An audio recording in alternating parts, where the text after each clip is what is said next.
Balita mula sa Amerika ay ang isang paborableng desisyon ng Supreme Court nila para sa isang Kristiyanong baker na tumanggi na magsilbi sa isang gay wedding. Nang nauna siyang tumanggi doon sa Colorado, ang gay couple na maaari namang kumuha ng ibang baker na gusto nila, akalaan yung idinemanda itong baker na ito dahil sa sinasabi nilang discrimination. At ang korte naman ng Colorado ay pumanig sa gay couple at sinabing nagkasala itong Christian baker, ngunit nanindigan siya at idinala sa Supreme Court. At nang iakyat ito sa Supreme Court, kamakailan lamang ay binasura ang naunang desisyon ng hukuman at may tunay na kalayaan sa paninindigang relihiyon ang kinilala ng Korte Suprema ng Amerika. At ito isang magandang bagay at pinabantayan ngayon ng isa pang parehong kaso, isa namang florista na tumanggi rin sa isang gay wedding at ngayon ay nakademanda rin. Nakakadismaya kapag ginagawang krimen ang malayang pagpapahayag ng sariling paniniwala. Ngunit ang isa pang nakakadismaya at nakakakulo ng dugo ay ang mapawalang sala ang may sala. Nakikita natin yan sa ating lipunan, mga taong kriminal at maliwanag ang mga ebidensya, ngunit kung bakit nababaligtad ang kaso at sila'y napapawalang sala, ang malimit na pinaghihinalaan ay nabili ang hukom, nagkaroon ng katiwalian sapagkat hindi matanggap ng isang makasalanan, isang may sala sa lipunan, ay ipawalang sala ng huwes. Ngunit alam ba ninyo na ito ang sentrong mensahe ng Kristiyanong Ebanghelyo? Ang ating mensahe ay ang Diyos na hukom na hindi may kailanman mabibili, walang anumang bahid na katiwalian, ngunit siya ay nagpapawalang sala sa may sala. At ito ang magandang balita sa isang taong nakakakilala at umaamin ng kanyang kasalanan, mayroong mensahe ng pagpapawalang sala sa isang may sala. At maaring tanungin natin paano mangyayari na ang pinakamahalagang sangkap ng mensahe ng Ebanghelyo ay pagpapawalang sala, gayong hindi natin matatanggap yan sa lipunan sapagkat ito ang ginawa ng ating Panginoong Hesukristo. At sinabi ko na ito ang sentrong mensahe natin sa mundo sapagkat dinala tayo o pinapadala tayo ng Panginoon sa mundong makasalanan. Anong sasabihin natin sa kanila? Magpakabuti kayo at magsikap na hugasan ang inyong mga kasalanan sa inyong sariling paraan. Hindi yan magandang balita. Ito ang magandang balita na sa mga makasalanan, maaari nating ihatid ang isang mensahe na siya sa kanyang kasalanan ay mapapawalang sala ng Diyos. At gusto kong hamunin kayong narito, kayong mga nakikinig sa radyo, kung kayo ba ay nakaranas na ng ganitong katotohanan ng mensahe na dumating sa inyong buhay, inyong tinanggap at masasabi nyo ba sa sarili nyo na ikaw ay pinawalang sala ng Diyos. Ito ang pinakakailangan nating mensahe, ngunit alam ko na dahil ito ang sentrong mensahe, ito rin ay malimit na nababaluktot at naabuso sa maling pagkagamit. Kaya't minsan pa, anyan ko kayong buksan ng inyong mga Biblia sa ginamit nating parehong teksto noong nakaraang linggo sa Roma, Kabanatang 3, ating basahin mula 27 hanggang 31. Romans 3 verses 27 to 31. Sulat ni Pablo sa mga taga-Roma, 3 mula 27. Kaya nasaan ang pagmamalaki? Ito'y hindi kasama sa pamamagitan ng anong kautusan na mga gawa, hindi, kundi sa pamamagitan ng kautusan ng pananampalataya, sapagkat pinaninindigan natin na ang tao ay itinuturing na walang sala sa pananampalataya na hiwalay sa mga gawa ng kautusan. O ang Diyos ba ay Diyos ng mga Hudyo lamang? Hindi ba Diyos din siya ng mga hentil? Oo, ng mga hentil din naman. Yamang iisa ang Diyos na kanyang itituring na walang sala ang pagtutuli sa pamamagitan ng pananampalataya at ang di pagtutuli sa pamamagitan ng pananampalataya. Kung gayon, pinawawalang sa iba natin ng kautusan sa pamamagitan ng pananampalataya, huwag nawang mangyari, kundi pinagtitibay pa nga natin ang kautusan. Ipinaliwanag ko noong nakarang linggo na sa sulat ni Pablo sa mga taga-Roma, ipinapaliwanag niya ang kanyang mensahe sapagkat nagnanais siyang pumunta ng Espanya at gusto niyang kunin ang pagkilala ng iglesia sa Roma. Hindi siya responsable sa pagkakatayo ng iglesia sa Roma, hindi siya kilala, ngunit nagpapakilala siya at ng kanyang mensahe upang kunin ang kanilang suporta. Now, as it turned out, hindi makakarating si Pablo sa Espanya, hindi matutuloy ang kanyang balak, at siya'y makukulong sa Roma. Gayunman, nag-iwan siya sa iglesia, sa kasaysayan ng pinakamaliwanag na mensahe ng Ebanghelyo na hindi natin mababaligtad, at ito ang mensahe ng pagpapawalang sala. At ipinaliwanag niya na ang mensaheng ito ay para sa makasalanang mundo, kaya nga sa unang kabanata at ikalawa ng sulat na ito, kanyang inilatag ang pagkamakasalanan ng mundo mula sa Hintil at maging sa mga Hudyo, lahat ay nagkasala, at ang sabi niya, lahat ng bibig ay dapat matikom, walang masasabi, walang maikakatwiran kung hindi ka pa dumating sa ganyang punto ng pag-amin. Ngayon ang panahon na makita mo ang iyong sarili sa harap ng batas ng Diyos, nagkasala ka, nagkasala ang lahat ng tao sa isip man o sa gawa. At yan ang sabi ni Pablo na ang mensahe na dala ng iglesia sa ganyang uri ng mundo ng makasalanan ay pagpapawalang sala. Ngunit sa anong paraan? Maliwanag din ang kanyang itinuturo. Ang paraan upang mapawalang sala ay sa pananampalataya lamang kay Hesukristo. Hindi po dahil merong merito ang pananampalataya mismo. Ang pananampalataya, itinulad ko sa pagsahod ng isang pulubi, walang merito doon sa pagsahod. Ang kanyang tinatanggap ang may halaga. At ang ginawa ni Jesucristo ang may halaga, at ito ngayon ang ibinibigay ng Diyos sa sinuman na sasampalataya. Kaya't sa pananampalataya lamang ang paraan ng isang tao ay mapawalang sala. Ngayon, kung tanggapin natin ang mensahe na yan, ang karaniwang pagtutol ng marami sa ganyang mensahe ay ang sabihin nila na kapag tinanggap ang ganyang mensahe, tiyak na aabusuhin yan at gagawing malayang paraan ng patuloy na pagkakasala, sapagkat tutal sila ay pinawalang sala na sa pananampalataya lamang, hindi batay sa gawa. Ang kanilang gagawin ngayon ay magpapatuloy lang sa kasalanan, at nandoon ang katiyakan nila na sila ay pinawalang sala ng Diyos. Hindi natin maaring baliwalain ang pagtutol na yan, sapagkat nangyayari. May mga tao na tumatanggap ng ganitong mensahe, sasabihin nila na ako'y sumampalataya na kay Jesucristo, sa makatuwid ako ay pinawalang sala na, sa harap ng Diyos ako'y tanggap na, pag ako'y namatay, ako'y pupunta sa langit, yan ang aking katiyakan. Ngunit mula ngayon, ang kanilang buhay ay walang pagbabago.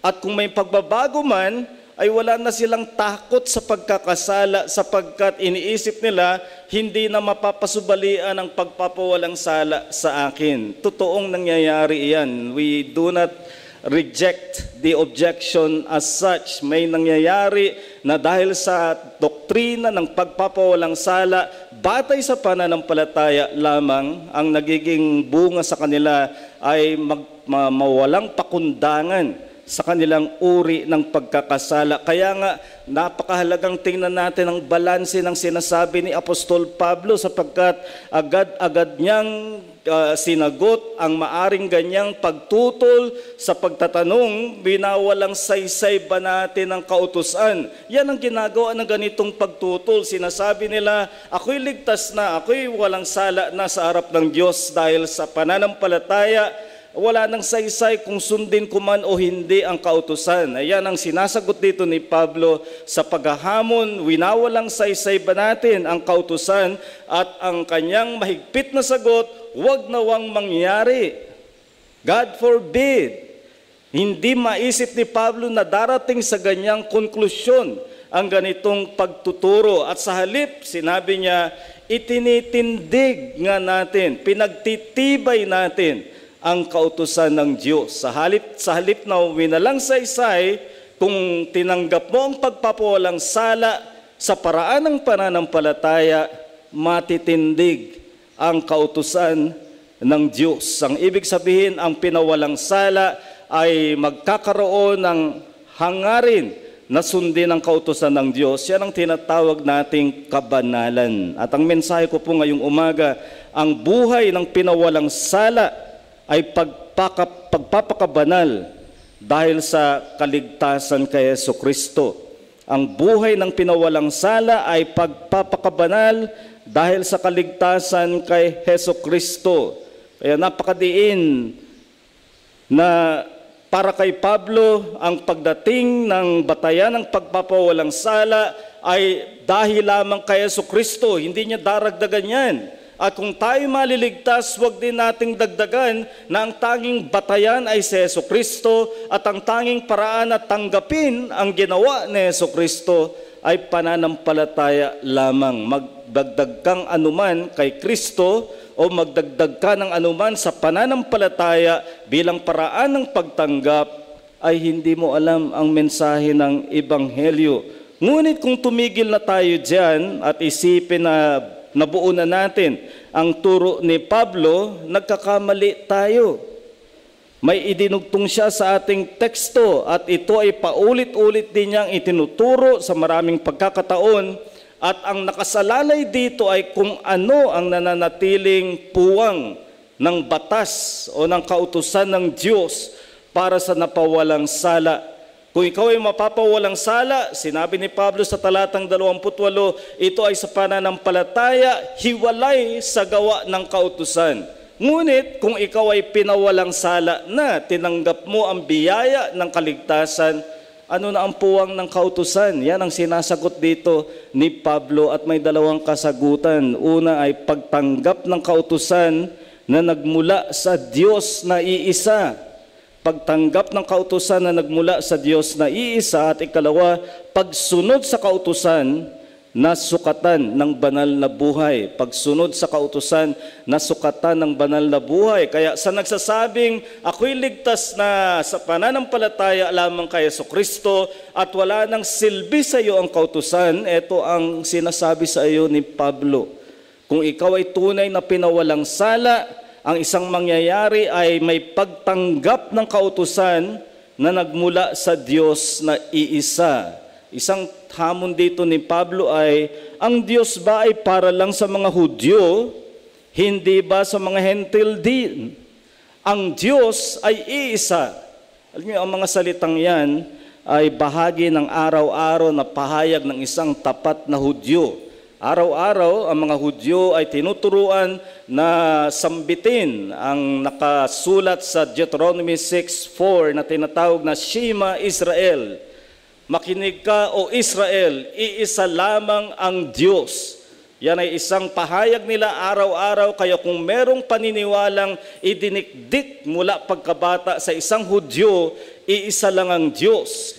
Salungat ito sa mga paniniwala ng mga bansa na ang kanilang mga Diyos ay kanya-kanyang larangan. May Diyos para sa karagatan, may Diyos para sa kabukiran, may Diyos para sa kanilang tribo. At ang sinasabi ng pahayag ng Diyos sa Israel, hindi, si Yahweh lamang ang Diyos sa lahat ng larangan. May iisa lamang na Diyos. Anong man ang kinikilalang mga Diyos ng mga bansa, yan ay mga bulaang Diyos, yan ay mga idolo.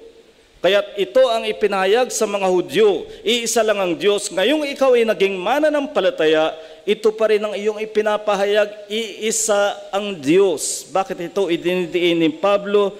Ang gusto niyang ipakita, kung may isang batayan at paraan ng pagpapawalang sala, dahil iisa ang Diyos, may isa rin lang kautusan na nagmula sa iisang Diyos, isang batas. Hindi mag-iiba-iba ang batas ng Diyos sapagkat nag-iisa ang Diyos, nag-iisa rin ang kanyang ibinigay na batas na hindi mababago. Ang tinuturo nito ay ang kautusan. Ang batas ay pahayag ng kabanalan ng Diyos. Tumutukoy ito sa ating buod na 10 utos, tinatawag nating moral law. Ang ibig sabihin yan, kapag tiningnan mo ang 10 utos, ang nakikita mo doon ay kung gaano kabanal ang Diyos. Mag-ingat po tayo rito sapagkat may mga naniniwala na ang kautusan, ang 10 utos, ay batay lang sa soberanong pasya ng Diyos. Ang ibig sabihin, nagpasya ang Diyos na para sa ganitong panahon, ito ang utos na iiral. Pero maari kong baguhin yan. Pagdating sa ibang panahon, iba naman, ibang moralidad naman. At yan ang kanilang paniniwala na ang kautusan ay soberanong pasya ng Diyos na maaring magbago-bago. Hindi po iyan ang itinuturo ni Pablo. Hindi ganito ang kanyang tingin. Para sa kanya, ang naibigay na mga utos ay kung ano ang nagpapahayag ng kabanalan ng Diyos. Sa makatuwid, nakatakda, hindi magbabago, magpapatuloy, sapagkat ang kabanalan ng Diyos ay hindi magbabago. At ito ang mismong sinabi niya sa Kabanatang 7, talatang 12 din ng Roma, kaya ang batas ay banal at ang kautusan ay banal at matuwid at mabuti. Pansinin niyong tinawag niya ang batas, ang kautusan ng mga katangiang nauukol sa Diyos. The attributes of God are attached to the law. Anong mga attributes, anong mga katangian ng Diyos ang ginamit niya? Banal, matuwid, mabuti.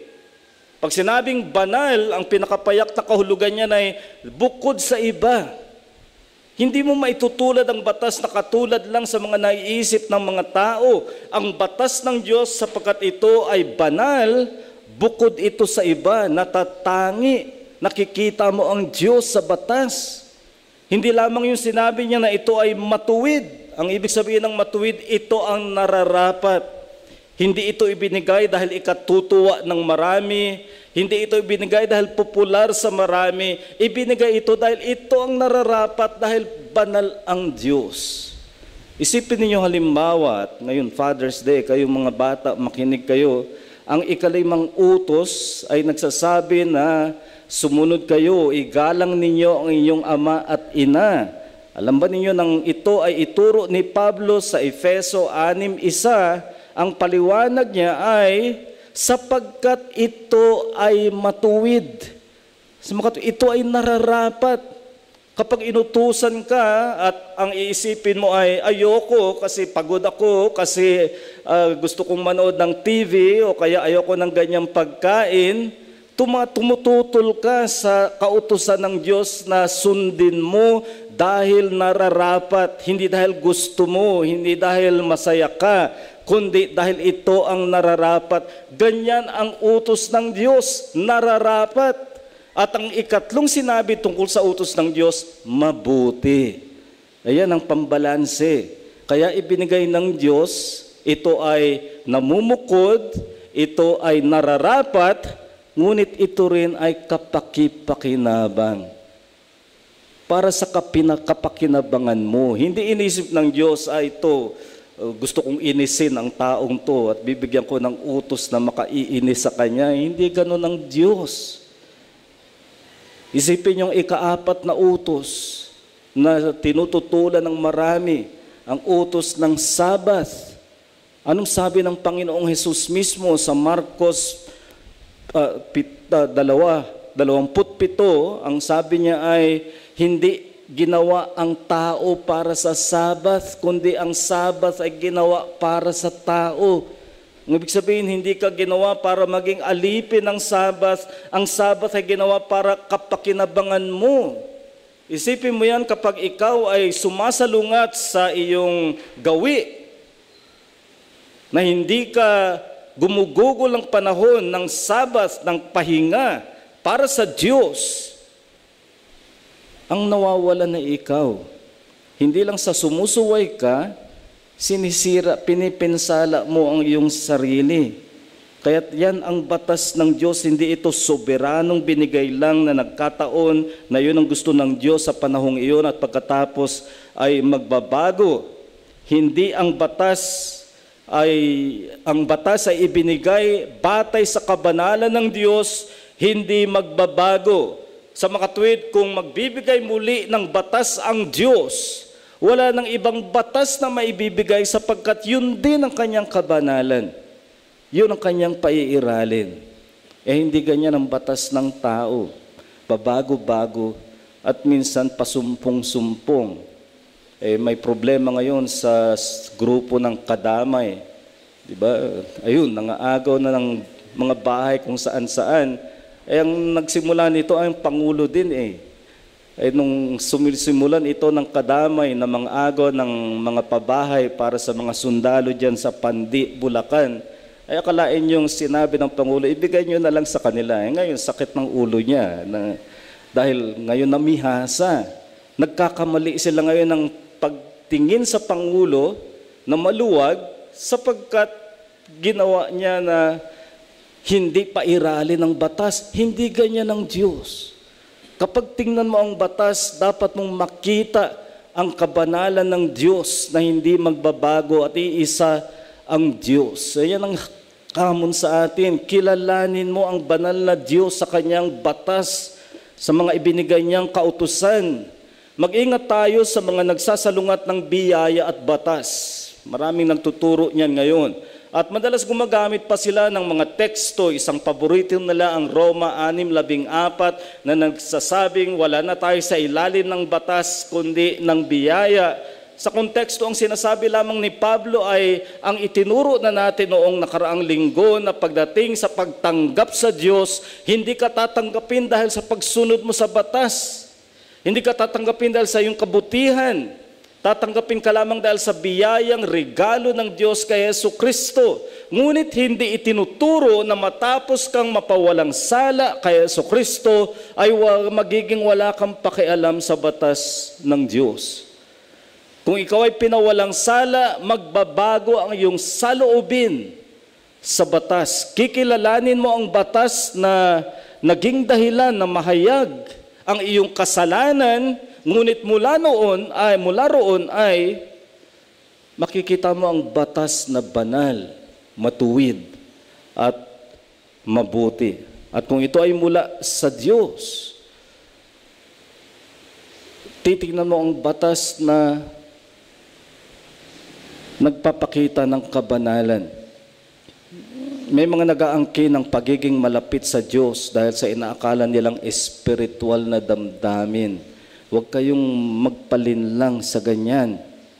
Yung mga nag-iisip na nakikipaglapit sa kanila ang Diyos sa paraan ng madamdaming karanasan, maaring mahiwaga. Ito ang sabi ng Diyos sa Israel sa Lumang Tipan, kung paanong lumapit siya sa Israel at hindi sa mga bansa. Sabi sa Deuteronomio 4, 7 at 8, anong dakilang bansa na may Diyos na malapit sa Kanya, katulad na malapit si Yahweh na nasa atin? Anong dakilang bansa ang may katulad ng mga batas na ibinigay sa inyo?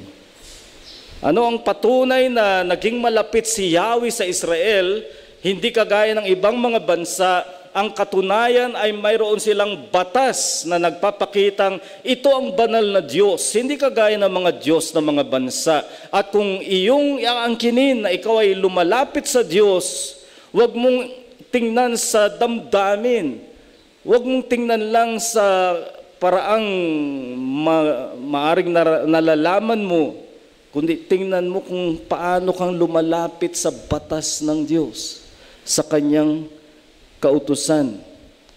At gayon din sa ating pananampalataya kay Jesucristo. Kung gusto mong maging malapit sa iyo ang Diyos, tingnan mo kay Jesucristo na tumupad ng batas at ipinakita ang kabanalan ng Diyos. Walang pagsasalungat ang biyaya at batas. Si Ernest Kivan ay siyang founding principal ng London Bible College. Namatay siya noong 1965, ngunit ang ipinamana niya sa larangan ng teolohiya ay ang kanyang aklat na may pamagat na The Grace of Law. At napakaangkop na pagkilala yan sa batas, may biyaya sa batas, hindi sila magkalaban. Kapag tinanggap mo ang biyaya ng Diyos, ang batas na dati ay dahilan upang ihayag ang iyong kasalanan, titingnan mo ngayon ang batas na biyaya rin ng Diyos na lumapit sa iyo upang magkaroon ka ng pagkakilala sa Diyos. Kaya't ang napawalang sala, pagkikilala sa Diyos na iisa, makikita niyo sa batas ang kabanalan ng Diyos.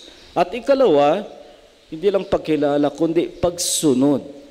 Pagsunod sa kautusan na sukatan ng banal na buhay. Ito ang sinabi ni Pablo, pinagtitibay natin ng batas. Ang salitang niyan ay nangangahulugan ng tinitindig, itinatayo, sa halip na bumuwal ang batas dahil sa biyaya. Nang dahil sa biyaya, ang sabi ni Pablo, lalo mong makikita ang batas sapagkat ngayon nakatayo na, nakatindig na. Kaya't ang kabanalan ay karugtong sa pagsunod sa mga kautusan ng batas ng Diyos. Anong ibig sabihin ng maging banal? May mga nag-aakala na sila ay banal sapagkat humihiwalay sila sa lipunan at maring naninirahan sa kumbento. At para sa kanila yun ang kabanalan. Nagkakamali ka. Ang kabanalan ay ang pagsunod sa batas ng Diyos kung saan ka tinawag sa mundo.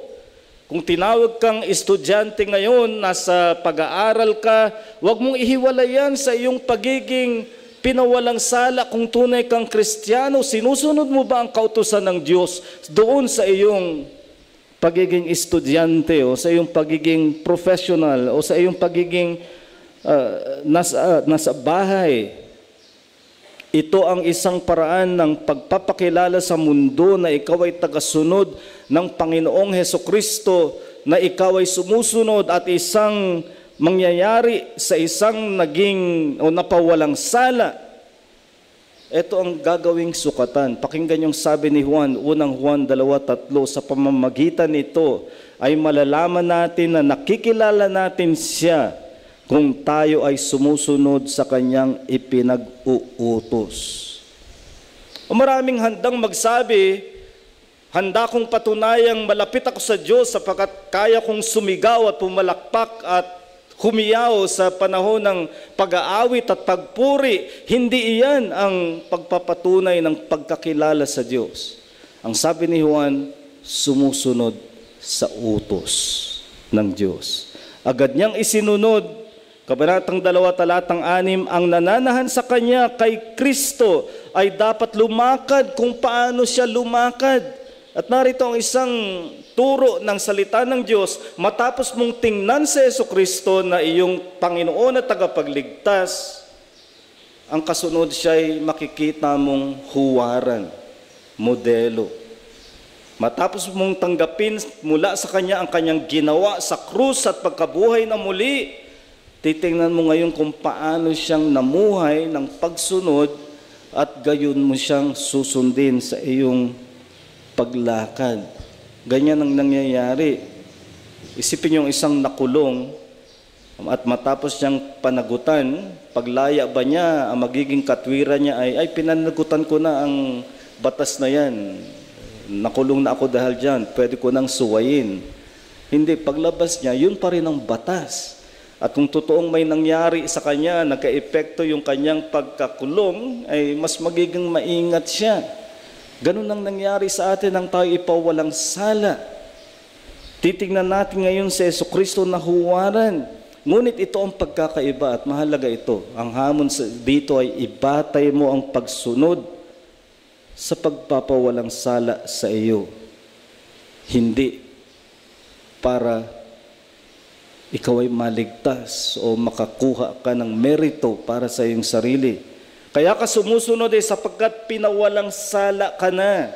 Hindi ka sumusunod para mapawalang sala, para matanggap ng Diyos. At yan ang mabuting balita, na ang isang makasalanan ay maaring mapawalang sala. Kung hindi mo pa alam yan ngayong araw na ito, maaari kang lumapit sa Diyos sa pamamagitan ni Jesucristo at kilalanin mo siya na tagapagligtas at nariyan ang pagpapawalang sala. Ngunit kung ikaw ay pinawalang sala, ang mangyayari ay magnanais ka na sumunod, magiging masunurin.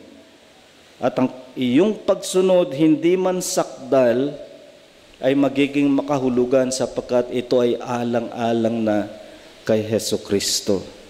At dahil sa binagong saloobin, ang pinawalang sala ay magkakaroon ng kagalakan sa kanyang pagsunod sa mga utos ng Diyos. Yan ang sabi ni Juan sa unang Juan, Kabanatang 5, talatang 3, ito ang pag-ibig sa Diyos, na sumusunod tayo sa kautusan at ang kautusan ay hindi mabigat. Usisain mo ang iyong sarili tungkol sa bagay na yan. Kapag tayo ay nakasusuway sa utos ng Diyos, kung tunay kang pinawalang sala, magiging kabigatan sa iyo. Hindi natin sinasabing sakdal na at perpekto ang pagsunod, ngunit kapag nakasuway, nagiging kabigatan. Ngayon, kung ikaw ay nagkakasalang walang pakundangan, baliwala sa iyo, usisain mo kung ikaw ay tunay na pinawalang sala ng Diyos, sapagkat kung pinawalang sala ka, ang kautusan ng Diyos ay hindi kabigatan. Ang magiging kabigatan sa iyo ay ang kasalanan. Kaya nga't ibabalik ka sa iyong tagapagligtas. Ang sabi ni Juan, Kabanatang 2:1 ng unang Juan, huwag kayong magkasala. Ngunit kung kayo'y magkasala, mayroon tayong tagapamagitan, ang matuwid na Panginoon sa ating Diyos. Kaya ibabalik ka doon. Kaya't yan ang hamon na pag-usis at pagsuri sa iyong sarili. May galak ka ba sa pagsunod sa kautusan ng Diyos? O ito ba'y kabigatan sa iyo kaysa kagalakan? Kung nagkakasala ka, nararamdaman mo ba ang kabigatan at nagsisisi ka ba sa iyong kasalanan? At seryoso kong sasabihin sa iyo, huwag mong laruin ang paghingi ng pagpapatawad ng Diyos para lang bumalik ka sa walang pakundangan na kasalanan. Totoong tayo nagkakasala at lumalapit tayo sa Diyos para sa pagpapatawad, ngunit seryosohin mo ang bigat ng kasalanan. Ano ang alam mong utos ng Diyos na magaang lang sa iyo na suwayin? Baka may usapin dito na ikaw ay Kristiyano, ngunit hanggang ngayon, hindi ka sumusunod sa pinakaunang utos sa isang Kristiyano, ang sumunod sa Panginoon sa bautismo, maging kaanib ng iglesia. Paano mong sasabihin, gusto mong sumunod sa iba kung ayaw mong sundin ang pinakauna? Anong kasalanan ng madali mong nagagawa at hindi mo sinisikap daigin? Ibalik mo doon sa pinawalang sala ka na. At dahil pinawalang sala ka, pupunuin ang iyong puso ng pagpapasalamat sa Diyos sa kanyang biyaya ng kaligtasan at nanaisin mo na siya ay sundin. Kaya anong pwersang pagtuturo ang maaring bumabalot sa iyo? May mga natuturuan na dahil ligtas na sila'y walang pakundangan sa pagkakasala. Mayroon namang natuturuan na nasa kamay nila ang kakayahang mawala ang kasalanan at magkakaroon sila ng karanasang kayang-kayang sumunod sa kautusan. Isa pang aklat na naging napakahalaga sa kasaysayan ng Christian literature ay ang sinulat ni J.C. Ryle, Holiness, noong 1877. Sa makabago nitong edisyon, ang nagbigay ng foreword ay ang theologian na si J.I. Packer, kung saan sinabi niya, itong aklat na sumagip sa akin sa maling turo tungkol sa kabanalan. At yan ang ipanghamon natin ngayong umaga, na humahawak tayo sa napakagandang katuruan na ang pagpapawalang sala ay sa pananampalataya lamang. Pero wag nating tapusin doon. Ang tumanggap ng pagpapawalang sala sa pananampalataya lamang ay may pagpapakabanal ng buhay sapagkat itinayo niya ang kautusan ng Diyos. The Reformers put it best. We are justified by faith alone, but not of faith that is alone. Tayo ay pinawalang sala sa pananampalataya lamang, ngunit hindi pananampalatayang walang kasama. May pananampalataya lamang ang paraan ng pagtanggap, ngunit ang tumanggap ng ginawa ng Diyos kay Jesucristo at siya'y ipinawalang sala, makikita niya ngayon ang kautusan sa bagong liwanag na ito ang sinunod ni Jesucristo. Ito ang kabanalan ng Diyos. Anong magagawa ko na isang pinawalang sala, kundi ang sumunod sa kautusan sa aking isip at gawin. Walang gawa na batayan ng pagpapawalang sala, ngunit ang pinawalang sala magpapakabanal. Manalangin tayo. Dakila naming Diyos, sa aming mapagbiyayang Ama, nagpapasalamat kami sa katotohanang maaari naming panghawakan na may napakagandang balanse. Nakita namin noong nakarang linggo ang katotohanan na ang pagpapawalang sala sa may sala ay sa paraan ng pananampalataya lamang at kay Hesus Kristo lamang, dahil sa kanyang ginawa na siya ang humalili, siya ang tumanggap ng buong timbang ng kautusan. Sumunod siya sa lahat ng ipinag-uutos nito na hindi namin masunod, at tinanggap niya ang parusa nito na siya naming dapat tinanggap. Ngunit siya ang naging kahalili at siya ngayon ang sinasampalatayanan ng bawat pinawawalang sala. Ngunit naway makita namin ang magandang balanse ng turo ng iyong salita ng isang pinawalang sala. Ititindig niya ang kautusan. Makikita niya ang batas sa bagong liwanag na ito ang kabanalan ng Diyos, at ito rin ang sinunod ng aming Panginoon at tagapagligtas na si Hesus Kristo. Kaya nga tatanggapin namin ito na nagpapahayag ng nag-iisang Diyos na banal. At nawa nga Panginoon ay sukatin namin ang pagkamalapit namin sa iyo, hindi sa damdamin o emosyon, kundi sukatin namin sa pagkalapit ng iyong kautusan sa amin. Gayun din, Panginoon, sukatin namin ang kabanalan sa pagsunod sa iyong kautusan, at nawa ang aming pagsunod ay nakabatay sa katotohanan na kami ay pinawalang sala kay Hesus Kristo. Tulungan mo ang bawat isang panghawakan ng buong balanse ang dalawang katotohanan na ito, na kami ay pinawalang sala sa paraan ng pananampalataya lamang, ngunit ang pinawalang sala sa pananampalataya nagkakabunga ng pagtingin sa batas na banal at pagsunod sa batas dahil sa kay Hesus Kristo. At sumaamin ka para maipamuhay namin ang katotohanan na ito, na kaming mga mananampalataya ay nagpapakabanal. Sa pangalan ng Panginoong Hesus Kristo, itong aming panalangin. Amen.